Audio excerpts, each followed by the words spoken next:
wanted to show a quick, gentle acceleration, as well as we can stand on it a little bit, with a 7.3 liter gas, about half throttle right now, up a hill too. So it appears like it does like the shift at that 3750 RPM regardless. And it gets up to speed pretty easily. It's a pretty easy truck to drive, but I wanted to show what it looked like to accelerate with one of these things, because even if you're not interested in owning a Class C, you might be very interested to see how the 7.3 drives with such a heavy package, and also with 456 gears and a 6-speed as opposed to the 10-speed.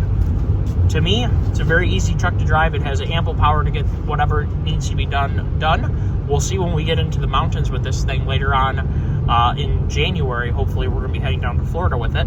So we will see how it performs going over relatively gentle mountains. I mean, the Appalachian Mountains are serious, but 75 is not exactly the hardest pass to go through for the Appalachian Mountains. And someday I hope that we do make it out west in this. But nevertheless, I think that the 6-speed is more than adequate of taking this engine's power and distributing it properly.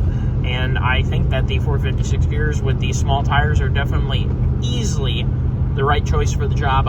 And also, you're going to see, or maybe you already will have seen my Don't Fear the Gear video.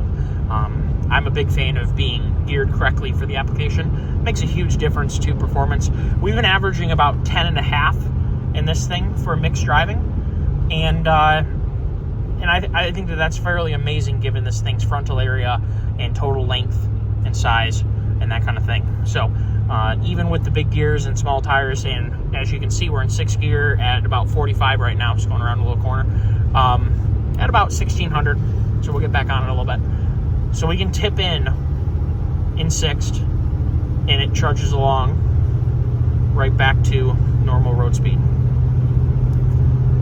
without much of a problem. It is definitely amazing how easy this thing is to drive. We'll set the speed control at about 56, and we're right at 2,000 RPMs in 6th gear, which 6th gear happens to be about the exact same ratio, as I'm trying to think, as the 10-speed's 9th gear, if I remember correctly. So it's like not having the last overdrive, if I'm not mistaken, and I'll put it in here if I'm misremembering. It could actually be the same as 10th. I can't remember everything off the top of my head. But, like I said, I wanted to show how this thing drives. Take care all and have a wonderful day.